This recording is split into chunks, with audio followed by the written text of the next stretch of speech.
It's Divas That Care Radio. Stories, strategies, and ideas to inspire positive change.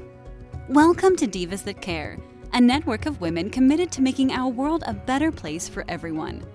This is a global movement for women, by women, engaged in a collaborative effort to create a better world for future generations. To find out more about the movement, visit divasthatcare.com after the show. Right now, though, stay tuned for another jolt of inspiration. Hello to all. Welcome to Divas That Care Network. I am Joyce Benning, and I will be your host for this absolutely invigorating, robust lifestyle show. I want to thank each one of our listeners for tuning in live today and the ones that will be listening to the podcast recording. I am just so very grateful for each one of our listeners. And I am just more than overly excited today to have my monthly returning diva with me, Beth Lauren Parrish. And she is going to be speaking about build confidence for horse riding. Oh my, is this ever going to be interesting? Beth, could I have you introduce yourself to our listeners today, please? Of course. Thank you so much, Joyce. So You're so welcome. My business is called Inspired Riding, and I'm a certified riding instructor and remote coach. And I encourage all of my students to really slow down, learn how to trust their intuition, listen to their horses, and that way they can have the most beautiful co-creative dances with their horses, whether it's on the ground or riding. Oh, beautiful. Trust your intuition and dance with your horse. I just love that, dance with your horse. That just puts it into such a beautiful perspective. Well, as you talk about, where would you like to start with build confidence for riding? What do you think is one of the first things that you would like to share with the listeners that kind of comes maybe to the, not necessarily the top of the list, but to start off on how to build the confidence for riding horse? I would say one of the key things, I was just talking about this in my group last week, is to go as slow as you need to go. And going slowly really just, it depends on each person what that means. It could literally be you're slowing your body down, or it could just mean that you're going to decide to hop on your horse and walk for one lap and then hop back off and be okay with that. So the key is to make sure that you're not letting your ego get involved where you're beating yourself up like, oh, I should be at this certain point by now. Just enjoy the moment and appreciate that you have a horse that's willing to let you ride. And then don't be influenced by others who are going to try to push you past your comfort zone. It's good to be pushed a little bit, but only when you're absolutely ready. Very much like what I said in the last podcast about building your confidence. You want to be aware of how you're feeling, how your horse is feeling, and then you can really assess and create a plan. So that way you go as slow as you need to go to build up that confidence in a step-by-step way. So you're not just jumping into the deep end and just trying to flail about and try to keep your head above water, because that's not going to be conducive for you or your horse very much. And I actually have a process that I teach people now. I encourage them when they think they want to do something and they're ready to move up a level, whether it's just like, okay, now I want to start trotting if they haven't trotted in a long time. If they get that feeling inside of them where they're like, I'm really ready to do it, I tell them to wait like 1 or 2 more sessions, or maybe even 3 more sessions. So by that time, that feeling of wanting to trot, they're like, bored to tears with what they're doing, and they just can't wait to do it. And that way, you're really building up your confidence even more. Plus, you're setting yourself up for success instead of trying to push yourself too fast too soon. Oh, yes. What great advice. Just take your time, and I love that. If you feel you're almost ready, then just kind of keep doing what you're doing until you, like you said, you just want to do it so bad that you've just got to do it. And then your confidence has been built so much. Oh, that is great. Yes, definitely, because so many times we keep pushing. And do you feel sometimes when they are pushing like that, it can turn into more problems then what it will turn into success.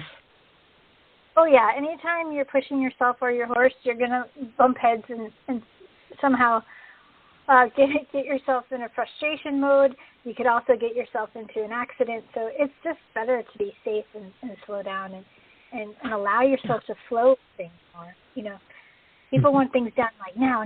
But it's like, you know, what if you just like take a moment and breathe and realize you'll get there. It's going to be okay. You know, and then when you get there, then you can appreciate it that much more because you put your time in. I say it's like putting pennies in your horse's savings bank. You know, you got to keep putting those. Keep adding to the bank. So that is great. And then you said to just take time and breathe. That you're saying pause, breathe, and smile. It just came to mind, and I'm like, how perfect. Oh, I've got another one. Well, it's not actually an acronym, but it's another way of kind of setting yourself up for success. So when you're thinking about doing something and you are ready and you're about to do it, the thing to do is think of it in your mind first and then breathe down into your heart and check in with your body to make sure it feels good. And if you feel no hesitation in your body and your heart, then you ask your horse's heart and see how they feel about it. So you're going mind, your heart, your horse's heart. So it's like this little 3-thing check. And it could take literally like 20 seconds. And you just notice how you feel and how your horse is feeling. And then from there, as long as you have all green lights, 1, 2, 3, then proceed ahead, you know. And the nice thing about that is you're also visualizing a little bit of what you want to do. And remember, horses think in pictures.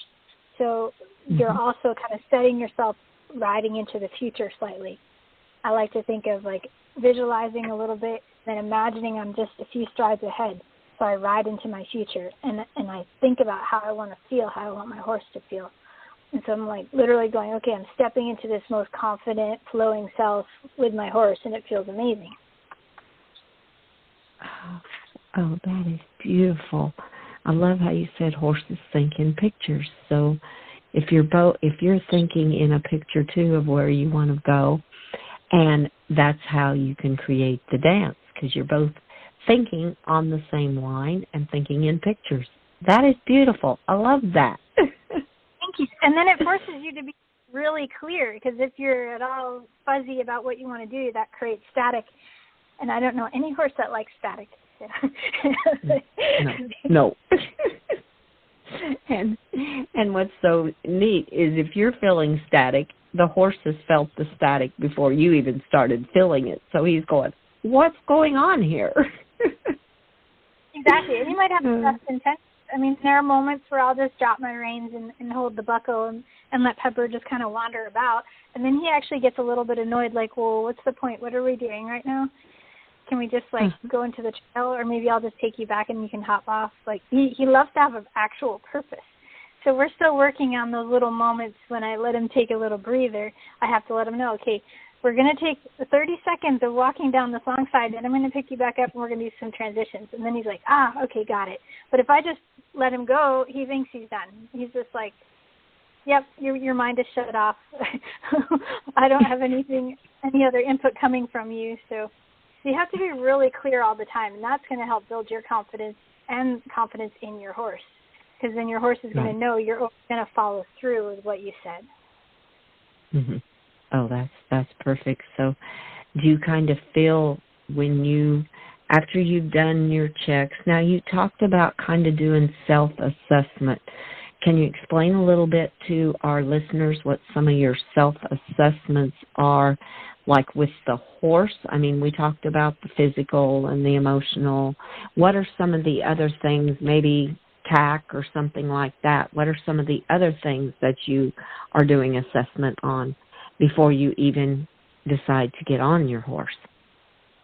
Well, usually I check and see if my horse is ready to be ridden, where if he's actually volunteering to come up to me, come up to the halter, come up to the area where we get ready. Like, that's definitely an indication he's ready and feeling good.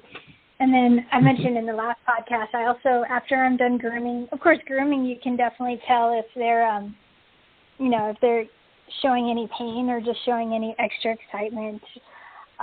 You can address that and decide not to ride, or if they're just a little extra excited, maybe you want to hand walk them around to bring back relaxation. And then with the tack, like I said, I take the halter off after I've groomed them, and then I show him my saddle pad and make sure he wants to stand there quietly for me to saddle him up. Because if he doesn't want to be ridden, he'll just wander off. So it's a really nice way to get him an extra space, and then you're building confidence knowing, okay, my pony really wants me to ride because he's hanging out for me to tack him up. So that's a really cool way to do this. Oh, that is beautiful. I love that. That is really neat. A great way to know if they're wanting to do the same thing you want to do. You want to ride today. Are they willing to ride today too? Well, do you always feel that it's best to, when you decide you're going to ride, to kind of have a plan in your mind once you've gone through this? Like, am I going to arena ride today? Am I going to trail ride? Just kind of have a plan put together of what you would like to do? I always do love having some kind of plan. Like, I'll write down my goals. But then what I do is, before I even go outside and bring my equipment out, I tune in with my heart and ask my pony from his heart what he's interested in for the session. And he will give me very clear images. Like, some days he'll say, let's do some lateral work. Some days he'll say, let's do my big trot down the long side. And, no, let's just go on the trail and wander in the woods. And he's very clear. A lot of times he says, put out the poles and we want to jump. Like, he loves to jump. He pulls me towards that. So I have to be ready. But it's really good. But then when you're riding, obviously there was moments where things will come up. They might get distracted or something's going on with the footing, or you just never know. So you just have to have those contingencies in place and be okay if your plan changes, and just know, it is what it is. Just be grateful for every moment with them, no matter what. Exactly. Kind of have a plan in mind with subject to change depending on what's happening. Oh, that's great. Great way to do it. Wow. And I love how you said tune in with your horse even before you even go out to ride. And they do. They will let you know very clearly what they would like to do. It's really now, go ahead. Oh, I said it's really cool. It's wonderful to be able to do that. Yes. Well, for listeners that are going, okay, how do I go about doing that? What are some suggestions? How do they get, should they find some support virtually, or like tell a little bit about maybe just how they can learn a little more about how to connect with their horse before they even go out? Well, I actually have a course about that, but I can give you a really brief synopsis. And principally, you get yourself into a quiet state, and you want to get yourself grounded. So grounded meaning you're fully in your body. A lot of times, if you were to just take your shoes and socks off and walk outside and let yourself connect to the earth, that's one beautiful way to get grounded. If you're not able to do that, just make sure when you're sitting or standing, you really just feel your feet on the ground and just feel that connection, and like send love to the earth and allow the love to come back from the earth to you. And then you can literally put your hands on your thighs and say, I am grounded, I am connected to the earth. And then you just start breathing and release your tension. And if you notice any tension in your body, just invite it to float away as you breathe out. And then the more you can scan your body and notice what's going on with yourself, then the easier and cleaner and clearer you're going to feel to connect with your horse. So a lot of times, like when I've done telepathy, if there's something going on, like if I have a headache or like my neck feels funny and I tune in with my horse, I can't necessarily tell if it's me or the horse, because I'll get physical feelings. Like I'm very much a kinesthetic learner, and so I'll feel things and I'll notice like, okay, I get a surge of like this weird feeling in my right hip, and then sure enough, I go out and my pony like needs a little massage on his right hip. So it's really amazing how you can be that connected to their energy field. So I believe we're all, connected to the matrix strings of light, and you can just call in the string of light that you want to connect to, which would obviously be your horse, and you breathe into your heart, and then you breathe into your horse's heart, and you imagine them connecting, and then you just simply ask, are you willing to chat with me? And then you have to be open to what comes up. You might get images, you might get words, you might get feelings, you might get smells. And it's just however you receive. Everyone has their own superpowers. So the course I have is called Believe in Your Magic, and it teaches you this more in depth and has worksheets and such. And then there's also bonus content with my other friend who's another animal communicator, and she created this gorgeous series of lessons through what she calls the animal board. And so she has animals that she connects with, and they help teach humans how to connect as well. It's phenomenal. So if anyone's interested, they can reach out to me. I can give them that information. But the Believe in Your Magic not only has the telepathy part, but it also has building your confidence and, learning how to face your fears, and then learning how to use more different types of meditations that I created to help you feel like the most empowered rider you can be. Oh, wow. Oh, that is a very good way. That gave a very brief description, but very thorough description of how to become grounded and to tune in to what you are feeling, which can tune into how your horse is feeling.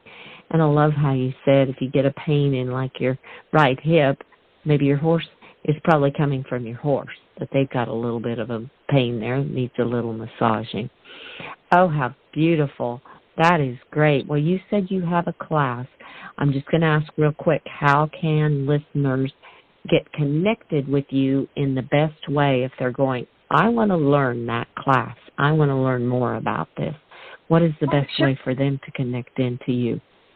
The easiest way is to go on my website, inspiredriding.com, and then they'll see in the menu section, or actually just the front page, they'll see the different courses. I have a Face Your Fears course, the Believe in Your Magic course, and then I have a companion journal that you can physically get sent to your home, and also the meditations. And then coming up next month, my app is coming out, my mobile app. It'll be available on both iPhones and Android, so I'm so excited about that. That's going to be a way to do a self-assessment quiz. So you'll actually check in with yourself and your horse, and you'll fill in the answers, and once you have, you'll get a little video as a result to give you some ideas of what to focus on. So the app is called the Focus app. And then I'll have new meditations I created just for the app. So there'll be 26 different meditations just for equestrians, all different topics. And some of them are about facing your fears. There's even one about kind of rewriting the script and giving yourself confidence if your horse tends to spook and helps you recover from a spook. So I wanted to get really practical. I asked all of my group members in the Inspired Riders group, what they'd want. And I just created all these meditations, and they're all short and sweet, and they're all guided. So if you've never done a meditation, you don't have to worry. You just sit and breathe and listen to what I tell you, and you'll have a blast because you'll feel yourself making changes and gaining confidence little by little every time you listen. Oh, goodness. And that app will be coming out, you said, next month. Next month. Yes. So many exciting things are happening this year. Oh, my, that is super exciting. Oh, wow. Well, we will definitely talk about that some more next month so you can give all the details and where everybody can find that app, because that sounds fantastic. I love listening. You'll be able to listen to the guided meditations and have different ones. And, oh, goodness, that is incredible, because I kind of am hearing that you feel the guided meditations are very important in building the confidence for riding your horse. Is this correct? Yes. And that was going to be my next thing, and I went off on a tangent because of the course. But yes, if you were to take, I'm not kidding, 2 minutes a day, or even less, if you just don't have time, if you just sit down for 30 seconds and imagine your most amazing feeling ride ever and let it just take over your entire body and just be grateful for that, you're going to see a huge difference in your riding, because your mind does not know the difference between real or imagined. So if you just keep practicing in your mind, you're going to get back on your horse in the most real and comfortable ways. It's going to be this feeling of, oh yeah, I've already done this in my mind, so it's not that big a deal once I'm actually on the horse. So it's the easiest way to practice. But people really forget to do it. So I'm here to remind you, it's It's really impactful. And you have to be very aware. The more clear you get with your visualization, the better. So I remember I was being Pepper 2 jumps in a row, and I kept visualizing it, but I didn't visualize the part right after. Like, I didn't see myself, like, cantering after and, like, feeling really smooth and proud of him. I was just focused on the 2 jumps, like, get over the 2 jumps and be fine. And sure enough, when I rode him, he got over the 2 jumps just fine, and then he did this little Yahoo jumpy weird thing, and I kind of went, whoa! I was like, oh, my gosh. Like, I better smooth that out of my visualization, you know? That's the technical term. Jumpy Wahoo. Oh. He was excited. Well, that is good.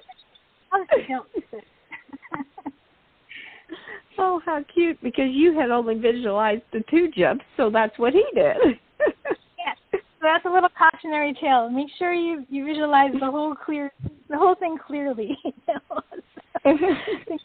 That would be really good for everyone. Oh, that is great. Well, and like you said, it only takes a few minutes.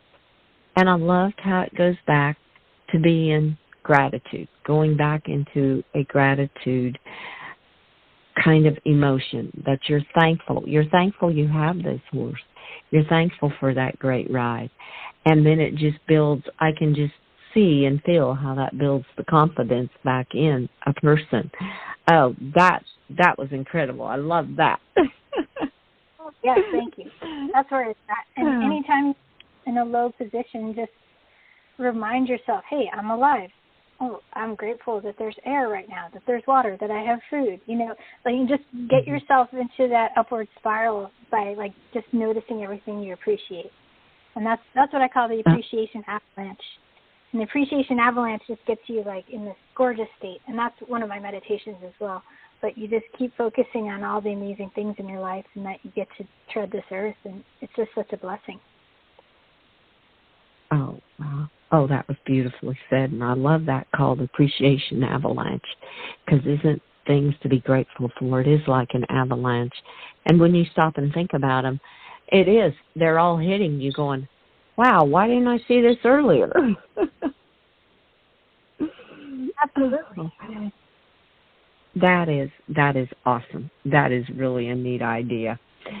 So do you feel, too, as, like you said, being grateful and thankful for the amazing rides, and do you kind of put them maybe as bookmarks then to help you to know what you have accomplished and then how you move on from there?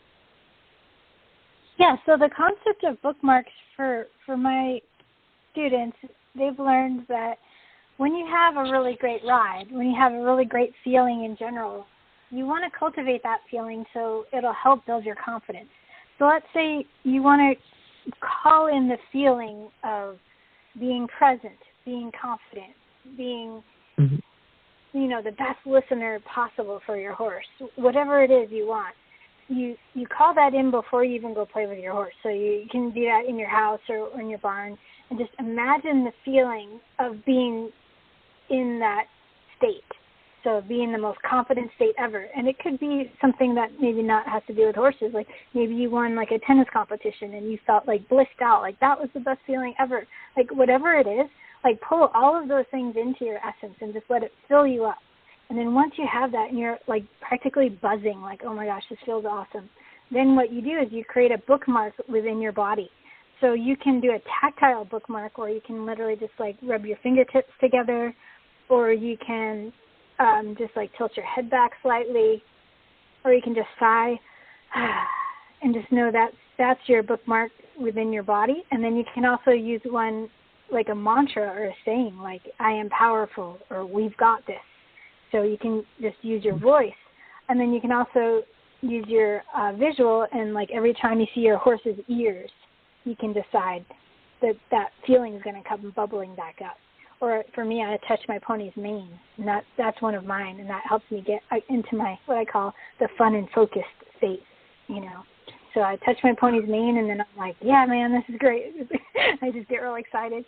And so if he does anything weird, it was like a half crow hop, I'm like, oh, no, we're just having fun, no big deal. Like, it doesn't faze me anymore. So it's amazing. Mm-hmm. Oh, wow. So that is what's neat, because you also have visual bookmarks, and you have actual, like you said, touching the mane, and you just have created all kinds of bookmarks in all kinds of different ways, filling them in yourself. And, that is a great way to have bookmarks. There's multiple ones then in that way, rather than just maybe writing in the bookmarks down and going, okay, what did I write down in the house now? What was I supposed to have as a bookmark? Right, and you just keep it really simple so you can remind yourself, and it really helps. Mm-hmm. I do the one where I just rub my fingertips together, and that helps me come back into my body and helps me breathe. Because if I'm out and about and I'm around a lot of people, I get a little bit of anxiety, and so I just rub my fingertips together and go, nope, I'm safe, I'm in my body, I'm cool, things like that. And so I'll just do that even without horses, so that helps a lot. Exactly. That's just what I was going to say. I was going to say that will help in all kinds of situations, not just with riding horse. Oh, Beth, this interview has just been incredible. You have just given so much great information. As we start to close, what is a tip that you would like to leave with our listeners today about building confidence for riding your horse? I would say whenever the what-ifs start to pop in your mind, like, what if this bad thing happens? What if this happens? What if that happens? Mm-hmm. The first thing you need to do is just breathe and really assess, like, am I on a safe horse? Is my body feeling ready to ride? If yes, then you can imagine you have a magic wand in your mind that says ridiculous, and you change those what-ifs that are negative to something proactive and positive. Like, what if this ends up being the best canter transition in my life? And then just focus on what it is you want to do, and then you start to go from being a little bit nervous to then putting on your trainer hat. Like, hey, what if we just did this beautiful lateral movement instead? Like, just start to get proactive and focus on the things that actually will help you and your horse instead of the things that are holding you back. Without doubt, if there's something that's really coming up that you feel like you just can't handle and there is a valid reason, then by all means hop off. I mean, that there's nothing wrong with that. So that's the other idea of going back to going slow. So, be able to switch the thoughts in your mind quicker, and that will help you enjoy your ride more. But if you can't do that, then it's okay to hop off too. Oh, great tips. Those are absolutely great tips. And then I have been hearing that coming up in the coming year, you have done some videos for, is it called Art of the Horseman? And we would like to congratulate you on that also. Thank you so much. Thank you so much. I'm so honored. Someone talked about me through their group. And so then the woman who created it reached out to me and asked if I would like to be a part of it. And I was really floored. I'm like, I would love to. So I literally just created the videos this past couple weeks, and I sent them in. And so they'll be available at the top of the year within their whole virtual event. And it's among a lot of other amazing trainers and instructors. So I just feel so happy and blessed to be a part of it. And I created 3 videos. One is enjoying tips to connect with your horse before, during, and after a session. Obviously, a lot of what we're talking about.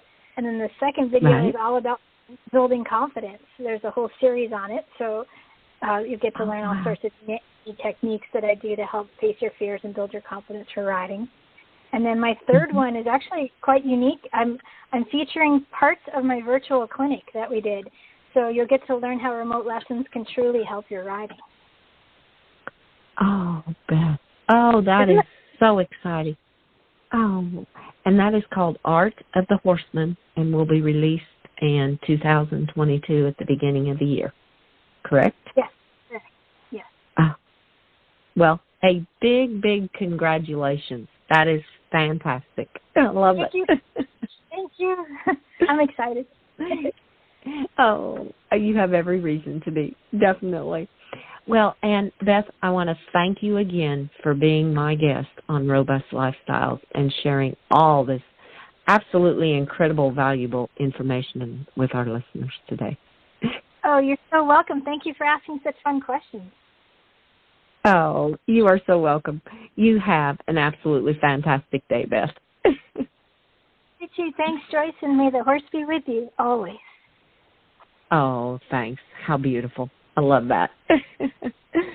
And I want to thank all of our listeners for listening for this absolutely amazing, incredible interview with our diva, monthly diva, Beth Lauren Parrish. And please tune in next month on the third Monday at 10 o'clock Central Time to hear her share more information. And be sure to share this show with all your family and friends.